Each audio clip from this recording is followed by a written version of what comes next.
qual o motivo de duração da viagem, né? Qual que é o tempo que você vai estar visitando os Estados Unidos, né? Por exemplo, se você vai para a Disney, se você tem condição de estar custeando essa viagem, né? Se você vai estar viajando sozinho, quais são os vínculos que você deveria estar comprovando, né? Se você consegue demonstrar que você consegue pagar essa viagem, tá? Se você consegue se manter, tá? Durante essa viagem aos Estados Unidos, qual a origem desse dinheiro, né? Se você vai ter um sponsor, se você vai ter um fiador, se é você mesmo que vai estar pagando essa viagem, tá? E qual que é o vínculo que te prende, né? O que te faz viajar, né? Conseguir esse visto e ir aos Estados Unidos e estar retornando ao Brasil. Então, são alguns dos pontos que a gente abordou na última live, tá? Dei algumas dicas também, tá? Quais foram as dicas? Se você deve ou não colocar o formulário em inglês, tá? Se o que você fala em inglês e se você deve preencher o formulário em inglês, tá? Um exemplo, se você tem inglês intermediário ou se você tem inglês básico, você não deve preencher e naquele campo que pergunta quais são as línguas que você fala, você não deve colocar que você fala inglês, tá? É muito comum o cônsul, quando ele vê aquilo ali, fazer entrevista em inglês e a pessoa não vai conseguir entender. Porque um americano, quando ele vai falar inglês, ele fala muito rápido, né?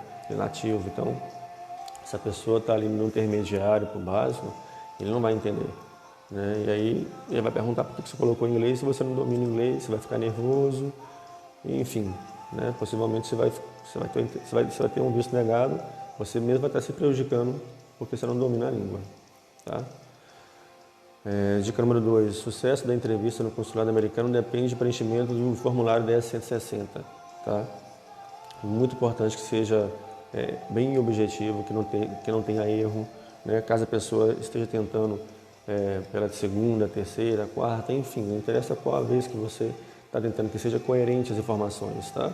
Muito importante que quando a pessoa retorna ao consulado, ele tenha uma constância, tenha uma coerência no preenchimento de 10.160, tá? Que fica bem claro, fica objetivo, que o cônsul consiga ler e entender as suas informações, os seus vínculos, né, para onde você vai, se você vai sozinho, quem está pagando a viagem, qual a sua função, redes sociais. Dica número 3, nunca entre em contradição o que foi preenchido no formulário 10.160. Falei um pouquinho também disso, né? A pessoa tem uma renda aí R$1.800, R$1.700, R$1.750 e aí no 10.160 ele informa o valor exato, na hora de responder ele arredonda.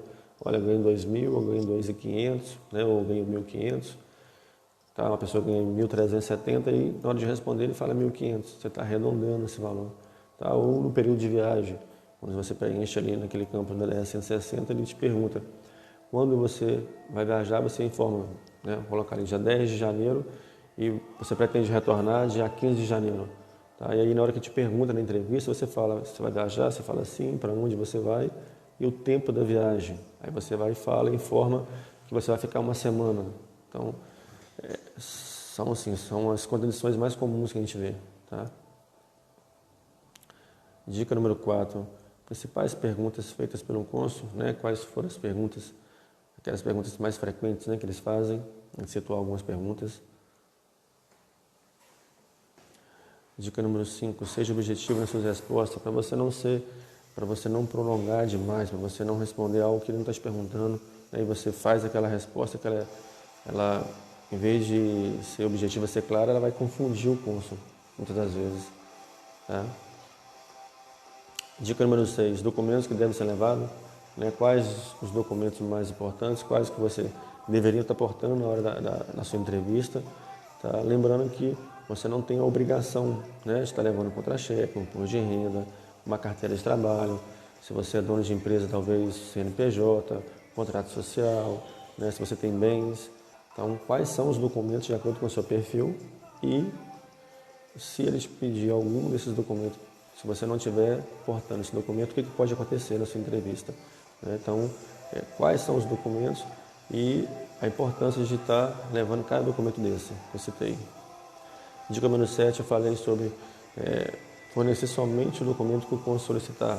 Né? Nunca forçar um documento, nunca querer entregar algo que ele não te pediu. Tá?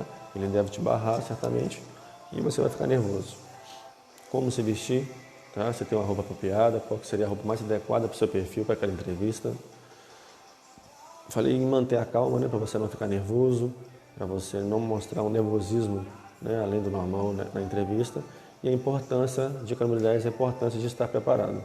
Tá? Não procurar uma entrevista se você não estiver totalmente preparado.